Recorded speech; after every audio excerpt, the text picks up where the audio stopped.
hati sedikit aja, punya otak sedikit aja, moral sedikit aja. Harusnya ya bisalah itu dipakai gitu. Untuk berpikir bahwa gue gagal nih gitu. Diketok lagi sama Upin Ipin. Ayo pulang yuk. Ayo sadar Udah dia main king Piala Dunianya. Piala Dunianya udah ya.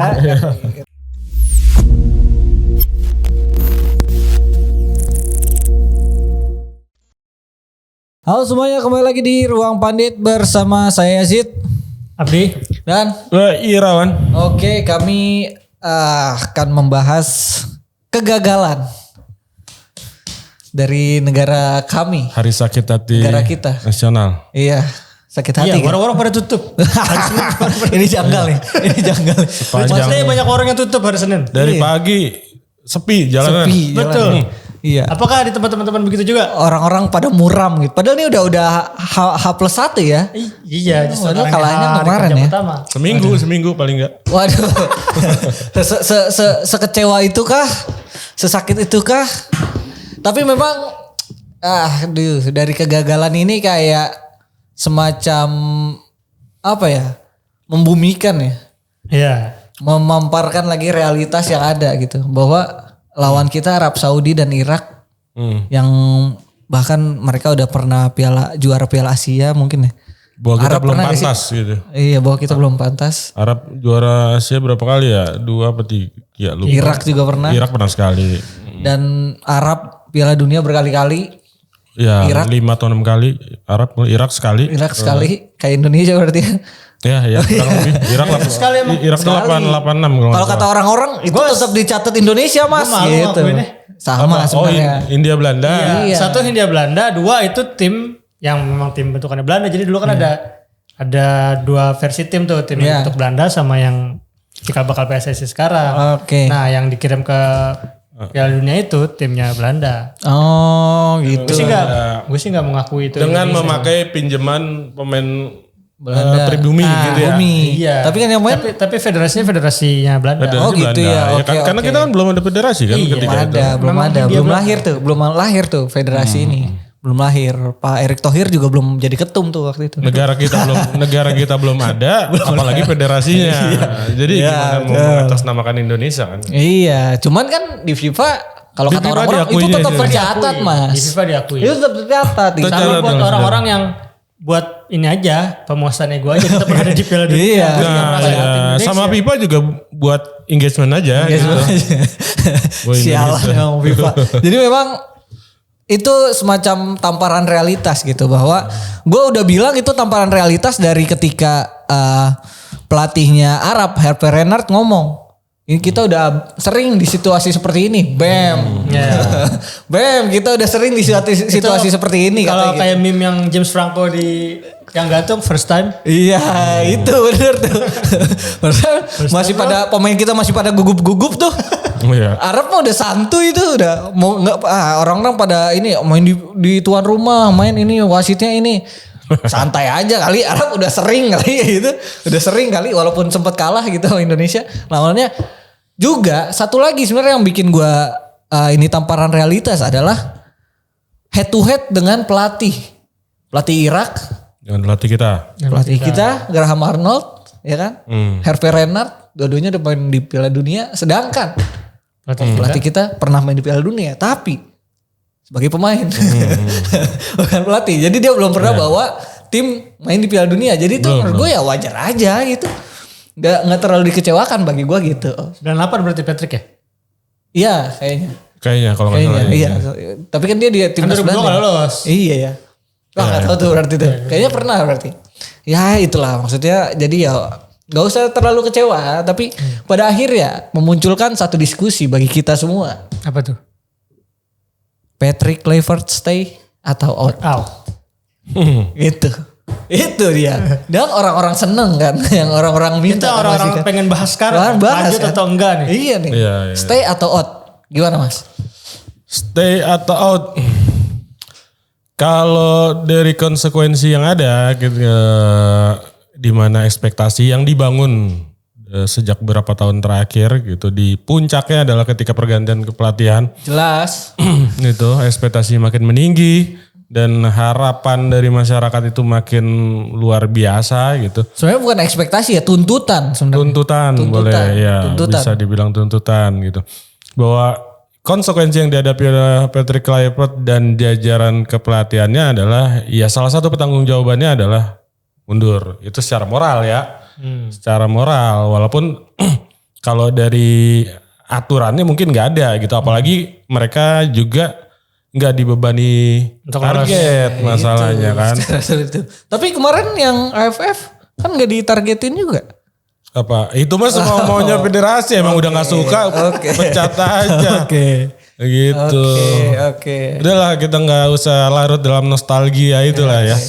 Itu bagian dari masa lalu yang netizen lagi pada suka bernostalgia dengan keindahan masa lalu ya. Tapi kita lebih menatap ke depan gimana Patrick Kluivert ini ke depannya di timnas Indonesia kan, lebih ke situ kan.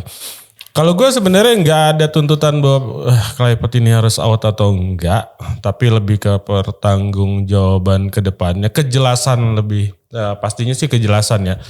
Bahwa Kluivert selama ini melatih dengan situasi dia nggak dibebani target yang jelas dari PSSI ya, bahwa itu. ketika masuk ke ronde keempat bahwa Kluivert ente harus lolos, kalau nggak lolos ente dipecat. Nggak ada kata-kata kayak gitu kan. Jadi udah apa yang dilakukan Kluivert adalah gue melakukan sesuatu yang emang gue mau, gue melakukan sesuatu yang emang gue bisa lakukan, hasilnya kayak gimana ya itu quote on quote terima nasib gitu kan. Dan ya akhirnya ketika narasi yang beredar di masyarakat bahwa Kluivert harus out, itu wajar, itu bagian dari reaksi ya. Reaksi dari kekecewaan, kemarahan, kegagalan gitu. Tapi pada akhirnya apakah Kluivert ini punya hak untuk dia berkata gue tetap stay gitu. Ya itu ada haknya gitu. Selama federasi nggak mengetuk palu bahwa kita ganti pelatih lah seperti sebelum-sebelumnya sama mereka ketika memecat Luis Mia, ketika memecat SDY dan lain-lainnya sebelum-sebelumnya, ya selama nggak ada ketuk palu itu ya Kluivert akan terus lanjut. Oke, berarti lu nggak melihat ada Kluivert ada di masa dia harus out sebenarnya? Nggak harus out maksudnya ya? Nggak ada apa? Posisinya masih 50-50 dia sebenarnya. Benar. Walaupun secara pribadi gue nggak terlalu antusias dan bahkan cenderung nggak suka dengan era kepelatihannya Kluivert ini gitu ya. Cenderung lebih tertutup, cenderung kurang bersahabat dan lain sebagainya. Jadi kita sebagai penikmat tuh kayak nggak terbangun chemistry dengan timnas ini gitu. Oh iya beda. Oke, tapi menurut lu gimana evaluasinya? Sebenarnya kalau pilihannya out atau tidak out, kalaupun out, apakah itu akan jadi solusi untuk bola kita yang lebih baik gitu? Sebenarnya kalau dia out, habis itu apa? Itu kan pertanyaan selanjutnya kan setelah dia out, apa jaminan untuk bola kita jadi lebih bagus? Kalaupun dia stay, ya mau ngapain gitu? Kalau stay, soalnya kemarin udah ada nih pembuktiannya beberapa pertandingan dari lawan Australia, Cina, Saudi dan segala macam. Kita udah ngeliat gimana timnas kita dibawa kayak naik roller coaster gitu. Nanti hari ini main gimana, besok main kayak gimana, formasi pemain juga berubah-ubah, pemanggilan pemain juga tiba-tiba ada kejutan. Sebetulnya lebih ke kalau out atau enggak, ya itu tadi. Kalaupun stay harus ada perbaikan lah dari performa Patrick Kluivert atau Alex Pastoor ya. Sebagai jadi Pastoor ya. Dari Lanzat kan? Dari Lanzat. Dan lain-lain untuk ya tim klub pelatihan lah untuk memperbaiki timnas kita ke depannya dengan pemain yang ada, dengan segala dinamika emosional pemain yang ada di dalam klub gitu. Sebetulnya gue nggak mau menilai mutlak out atau nggak outnya sih, lebih ke ya udah kalaupun emang nanti dia out, satu siapa pengganti yang pas, dua ya kita mau ngapain nih setelah Patrick out, kan yang harus selamatin sepak bola kita bukan soal pekerjaan Patrick. Iya. Kalaupun dia stay, kemarin kita udah lihat kayak gitu kerjanya. Mau lanjut, ya kalau mau lanjut harus ada perbaikan dong, harus ada peningkatan dong, nggak ada dong. Kayak gitu sih. Iya, nggak ada lagi target-target yang abu-abu kayak gini ya kan? Piala Dunia mau kapan nggak tahu. Sedangkan masyarakat sebenarnya dengan pergantian Sinteyong ke Patrick Kluivert nuntutnya ya lu harus Piala Dunia sekarang gitu. Padahal sebelumnya nggak ada tuntutan itu gitu. Ekspektasi mungkin ada. Ada. Tapi tuntutannya nggak ke Piala Dunia sekarang gitu sebenarnya ya kan sebelum diganti itu. Karena kan situasinya kita lagi ada di round tengah-tengah ya. Iya. Dari perjalanan menuju ke Piala Dunia terus di tengah jalan pelatih diganti. Ya apalagi tujuan lu ganti pelatih kalau bukan emang targetnya jadi serius nih. Bener kayak Arab Saudi ya jatuhnya ya kan. Arab Saudi dari mana? Arab Saudi kan ganti Mancini Roberto Mancini ke Hervé Renard kan ya buat memperbaiki timnas mereka dan maju ke Piala Dunia karena saat dilatih Mancini tren mereka tuh lagi turun banget. Iya apalagi antara Saudi dengan Indonesia kan perbedaan kastanya jelas banget ya. Ketika Saudi ini mengalami fluktuasi performa yang kelihatan jelas gitu di era Mancini, maka keputusan mereka akan lebih tegas gitu untuk gue berubah atau tetap bertahan dengan situasi kayak gini. Dengan level Arab Saudi yang udah ada di level dunia, otomatis pilihannya ada perubahan. Sedangkan Indonesia ketika kita ada dalam posisi yang jauh di atas ekspektasi dan jauh di atas kebiasaan kita sebelumnya, tiba-tiba ada perubahan. Ini kan sebuah hal yang sangat menggelitik ya ketika Jelas. iya, ketika kita ada dalam tren yang positif lalu semuanya diubah gitu dan berarti kan harus ada sesuatu yang jelas dari yang si pengubah ini bahwa gue maunya apa, bukan sekedar ya gue ubah ini karena emang gue nggak suka aja. Kan aneh. Nggak cuma sekedar aneh. gitu. Asli aneh. Maksud gue kalau ya namanya lu ganti seseorang, lu mencat orang, pasti ada target lebih tinggi yang lu pengen capai kan. Harus ada perbaikan di saat itu gitu. Betul. Itu yang gua Harusnya kan lu ngelihat yang ini kurang nih, ganti Nah, ketika lu ganti kan harusnya si penggantinya bisa lebih baik. Kerja lebih baik daripada yang lu ganti. Iya, apalagi kan kondisinya oke lah. Ada apa ya ibaratnya statement yang diucapkan bahwa ini pergantian pelatih ini menjadi bagian dari langkah kita untuk lepas landas lah, langkah kita untuk membuat sebuah filosofi baru di sepak bola nasional ke depannya dengan menggabungkan gerbong Belanda ini masuk semua gitu kan, termasuk direktur teknik, termasuk head of scouting dan lain sebagainya.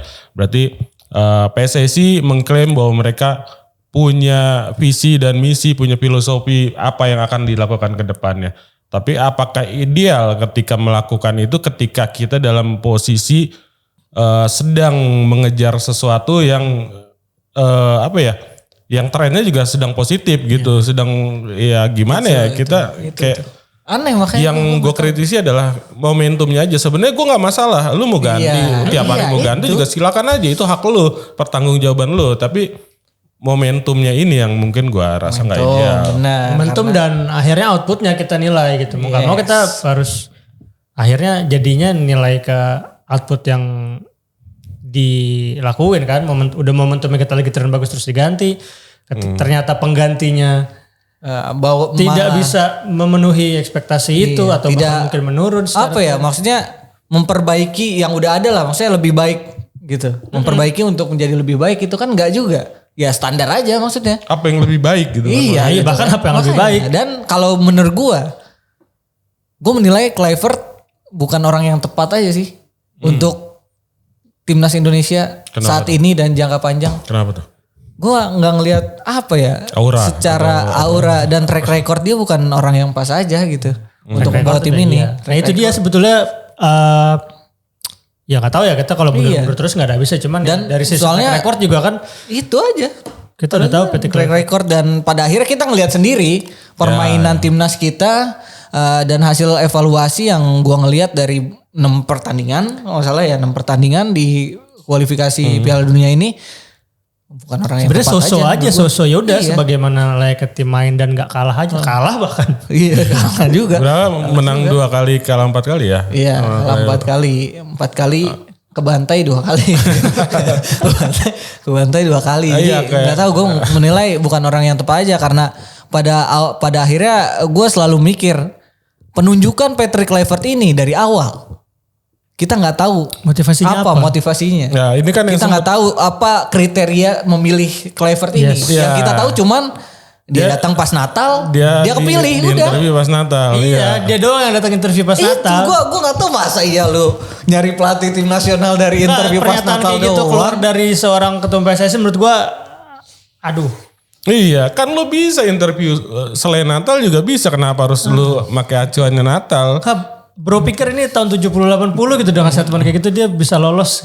Gue gak bisa lolos gitu aja dengan habis atau ngeluarin lu statement kayak gitu. ketika Natal lu interview pelatih dari Arab, pelatih dari Afrika gitu Iya, yang nggak Natal ya. yang nggak Natalan itu bisa juga pasti datang kok. Iya. Udah tahu Natal ngapain interview? Itu juga. Interview kandidat Gua ngerti, gitu loh. Sumpah gue ngerti dan masa iya lu nyari pelatih dari kayak gitu doang gitu kriteria lu tuh Nah. rendah banget.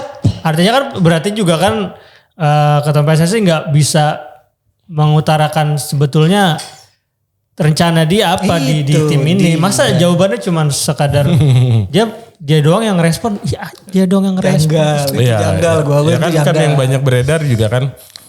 Ya itu masalah di Natal ya. Pada akhirnya sehingga ketika Kluivert ditunjuk dan warganet netizen udah mulai men-tracking gimana sih track recordnya Kluivert. Ya itu dia. Ternyata di Curaçao aja parah, kan? banyak hal negatif tentang Kluivert kan. Sampai akhirnya itu sempat gue singgung juga kan di editorial. Karena iya ini Kluivert ini apa sih maksudnya?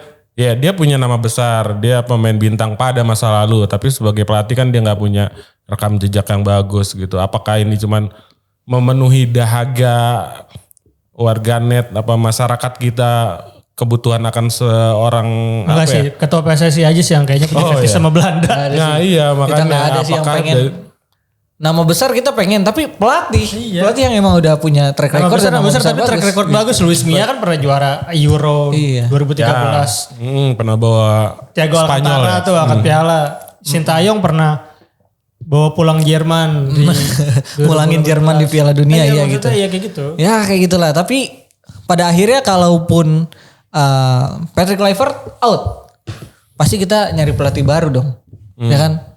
Nah, harus nunggu Natal dulu nggak? Aduh, itu tuh ya. Gimana kalian? Menurut ini, kalian Pak? Kali ini kriteria bersebaran. yang lebih baik, kriteria yang masuk untuk ngelatih timnas Indonesia selanjutnya, Di? Kita kan udah tahu materi pemain kita sejauh ini seperti apa, siapa aja di tim yang kita punya. Sederhananya siapapun misalkan memang Patrick harus diganti,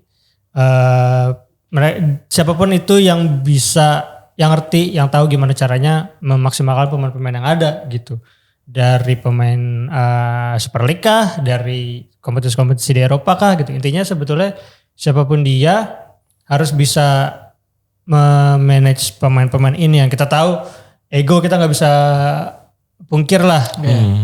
Lu biasa main di Eropa, biasa main lawan Lukaku ketemu pemain yang tiba-tiba ucuk-ucuk datang, biasa main di Apa? liga lokal kita gitu maksudnya ya to be fair aja gitu. Itu kan harus ada ego yang dimanage kayak gimana merekatkan satu tim, lu nggak usah ada merasa satu lebih baik daripada yang lainnya kayak gitu-gitu sih lebih ke Nah, iya. itu kan jelas gitu. Sederhana aja sebetulnya sosok seperti apa. Ya dengan pemain yang ada bisa bikin kita main bagus dan Bisa menjaga ruang progressing ganti. lah. Gak harus menang terus setiap pertandingan. Cuma seenggaknya punya arah yang jelas gitu. Oke, kalau gua pribadi sih pengen ya kriterianya tuh kayak pelatih yang nggak cuman melatih, tapi bisa mendevelop pemain-pemain Eduardo Tavares.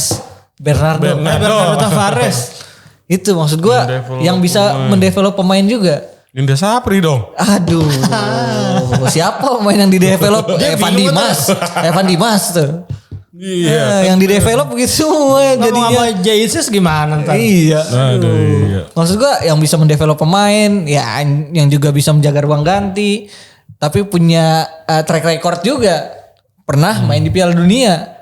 Karena kan karena kita udah pernah sedekat itu dengan Piala Dunia, pada akhirnya ekspektasi kita jadi melihatnya harus ke Piala Dunia gitu loh. Tapi nggak perlu ya yang selebrasinya harus sujud syukur gitu nggak perlu. Nggak kan? perlu lah, pas setiap gol sujud syukur tuh nggak perlu juga. Indah Syafrik. Aduh, bukan. Pelatih gue waktu di ini juga nyuruh sujud, wah sujud. Mau salah juga sujud. Iya, sujud aman aja dah. Kalau lu gimana kriteria Mas? Kriteria ya, gue nggak bisa nyebut spesifik, termasuk belum bisa nyebut nama-nama Iya, ya. kalau Tapi nama kalau susah. ya kalau kriteria yang pasti, mungkin kalau dari gue ngelihatnya seenggaknya ada 3 aspek ya.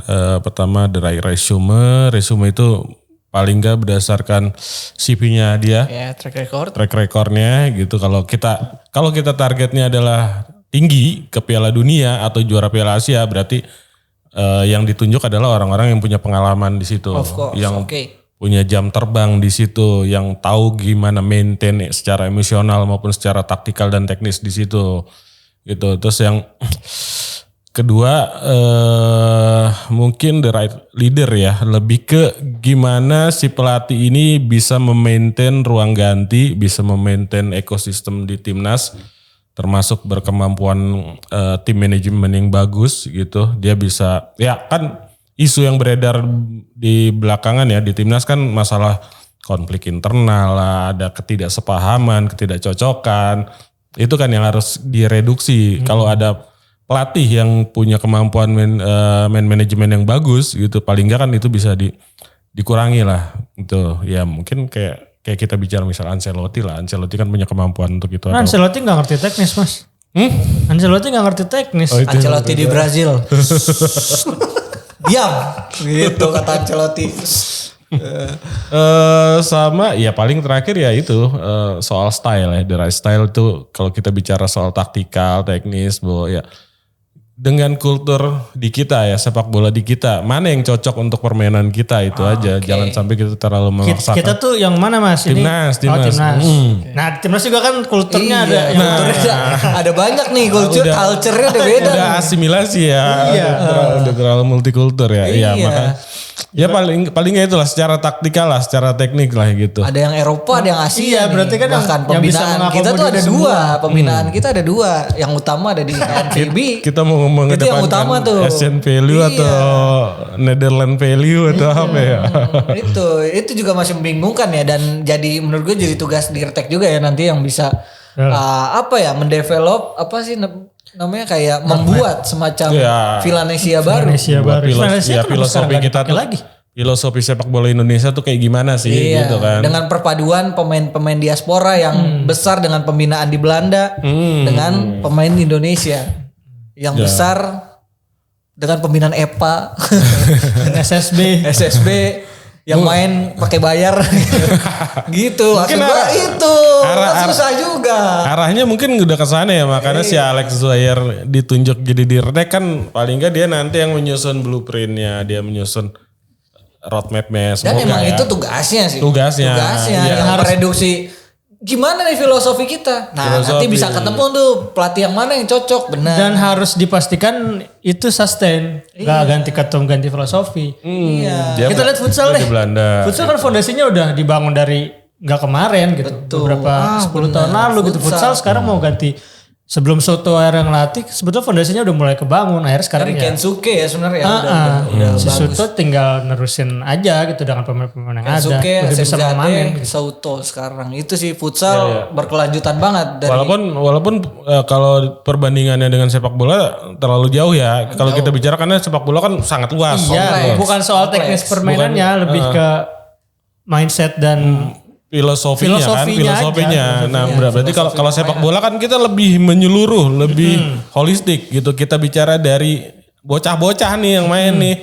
Ini main dari kecil, mereka udah tahu ke depannya filosofinya akan seperti apa. Nah, dan Gitu kan. itu yang gue juga mikir ya, bahwa kayaknya nggak bakal ada alasan lagi kalau kita udah punya filosofi dari awal ya. Nggak akan ada alasan lagi tuh pelatih karena pemain saya baru pada datang ya kan. Kita latihannya bentar ya kan. Iya. Gitu. Ini yang membedakan maksud gue dengan Jepang, dengan mungkin Korea, dengan siapa yang udah punya style of play mereka sendiri gitu. Iya. Jadi mereka datang, blak udah tinggal main. Tinggal Gitu. Karena mereka dibina oleh negara mereka sendiri. Yang udah satu inian semua gitu. Pelatihnya juga dari negara mereka sendiri. Ya itu negara yang maju lah sepak bolanya. Jadi pelatihnya juga udah oke gitu. Identitas permainan udah ada. Jadi nggak latah. Gue mau main tiki-taka. Gue mau main total football gitu loh. Itu nggak ujuk-ujuk. Itu harus dicerna tuh ya. Gini, sepak bola kan akhirnya kita ngomongin soal ini ya anatomi ya. Apakah tiki-taka dengan fisik dan kebugaran pemain yang kita punya itu cocok gitu. Apakah total football dengan yang kita punya sekarang mungkin cocok dengan kehadiran sebagian pemain yang emang dari pembinaan KNVB gitu. Ya itu dia yang memang yang tadi kita bahas, filosofi seperti apa yang kira-kira cocok dengan pemain yang kita punya. Yes, tapi kan dari kecil kalau yang gue lihat dari pemain-pemain diaspora ini juga kan kebanyakan yang levelnya itu di atas tuh di pemain belakang ya sebenarnya ya. Pemain tengah kita ya maksudnya Tom Hai, Joy Pelupesi maksudnya nggak banyak gitu sebenarnya stoknya yang bisa pada akhirnya menurut gua total football tiki-taka itu harus dikaji lagi itu dengan komposisi pemain yang kita ada gitu. Itu produk asing sebetulnya. Produk asing dan produk usang. Antek asing. Antek asing. Oke. Tapi kalau gua menarik tadi dari iniannya Mas Irawan bahwa nggak ada potensi bukan gimana bahasanya belum ada tanda-tanda bahwa Kluivert ini bakal dipecat lah gitu ya. Orang tiba-tiba habis kelar pertandingan pada pulang ke Belanda. Iya juga kan terus ya dan semuanya staff segala macam udah Belanda semua kayaknya kayaknya nggak bakal deh kalau itu kayaknya stay deh dan kalau ini udah nggak inian gue juga ya sebenarnya gue juga pengen out aja tuh. Kalau stay apa? Target-targetnya apa yang harus dilakukan? Kalau stay, ya tadi perbaikan permainan udah pasti. Kalau ngomongin perbaikan permainan seperti apa? Ya kita punya arah yang jelas kita mau main kayak gimana. Terus rencana jangka pendek dan jangka panjangnya mau apa? Apakah langsung trofi kah? Apakah memperkenalkan identitas bermain dulu kah gitu? Kayak gitu loh. Kalau misalkan dia stay harus ada perbedaan dengan apa yang dia kasih kemarin gitu. Kalau dari kayak kemarin gitu-gini aja, yang ngapain harus stay gitu.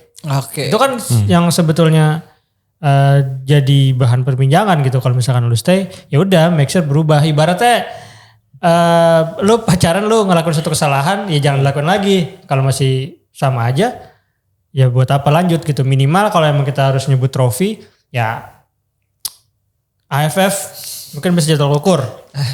Walaupun lu malu gak sih dengan squad kayak kemarin juara AFF terus lu berbangga-bangga diri gitu. Terus AFF, AFC misalkan di level yang lebih naik. Piala Asia. Iya Piala Asia ada minimal lolosnya ke semifinal kah, ke perempat final kah. Gitu. Dengan skuad yang ada dengan sekarang. Skuad yang ada sekarang gitu. Ya, intinya kan ada target-target jangka pendek ya. Iya dan ada KPI yang jelas. KPI yang jelas juga dengan progres yang masuk akal juga. Jangan mentang-mentang lu gagal terus tapi sedang berprogres tapi gagal terus di-cut. Kalau lebih ke situ sih lebih. Harus ada yang target-target yang jangka pendek kalau kata Abdi dan perbaikan dalam permainan. Kalau Mas gimana? Setuju, kalau target juga setuju karena sejauh ini kan belum dikasih target yang jelas gitu kan, masih mengambang gitu. Kalau kita bicara soal Kluivert aja ya, berarti kan kita bicara timnas senior doang gitu.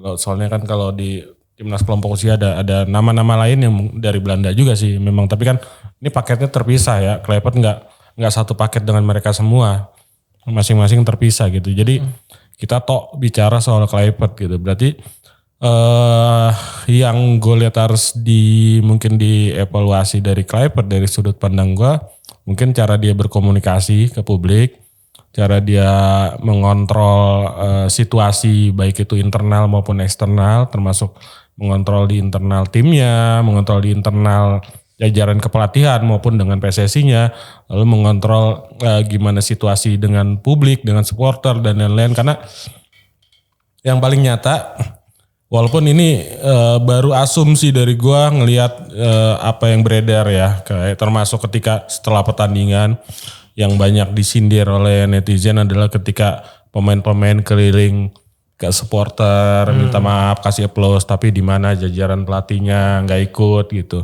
Si Kluivert kan memang ada job sampingan di Belanda kan nggak ada gitu. Dan mereka langsung ke Belanda gitu. Sedangkan kan Pak Sumarji sempat bilang, manajer timnas kita habis ini akan evaluasi, tapi ini jajaran pelatih langsung pada balik ke Belanda gitu. Yaitu masalah gimana mengontrol internal dan eksternal ya. Terus ya soal filosofi permainan, ini momen yang pas mungkin ya, karena kita udah gagal, berarti anggap aja lah kita mulai dari nol lagi, nggak dari 0-0 banget sih, tapi ya ini momentum lu Kluivert untuk menerapkan filosofi yang lo mau gitu, lo asah terus gitu. Kalau emang lo maunya seperti itu ya udah jalankan gitu. Kalau lo mau ubah dari filosofi yang sebelumnya atau dari sistem lah, kita nggak bicara filosofi ya terlalu luas, tapi sistemnya dari yang sebelumnya, dari era entah itu Luis Milla, dari era Mick Manemi, dari era STY dan lain sebagainya. Gitu kalau lo mau ubah ya udah ini momentum yang pas lah gitu, banyak cara, banyak waktu gitu termasuk di FIFA Matchday gitu sampai akhirnya nanti ke target yang sesungguhnya berikutnya kan pasti Piala Asia ya. Itu target tinggi selanjutnya sebelum kita bicara soal Piala Dunia 2030. Kalau Piala AFF tadi Abdi udah bilang ya kalau menurut gue kita mutlak harus dapat Piala AFF itu dengan apa yang terjadi sekarang, tapi ini mungkin bukan jatahnya Kluivert dan bukan jatahnya pemain-pemain mahal kita gitu. Iya lagi. Apalagi belum masuk kalender FIFA kan. Iya makanya sulit juga. Dan mereka sih. juga apa tuh AFF? Iya juga, apaan tuh? Padahal ya itu semacam kompetisi kayak Piala Teluk ya gitu-gitu. Piala Subkonfederasi. Iya, ya kan? maksudnya ya lumayan penting juga untuk menasbihkan diri bahwa kita adalah kingnya ASEAN gitu. Kan meme yang beredar setelah kita gagal kan kita diseret sama diseret lagi sama Malaysia, Thailand. Diketok lagi sama Upin Ipin. Ayo pulang yuk.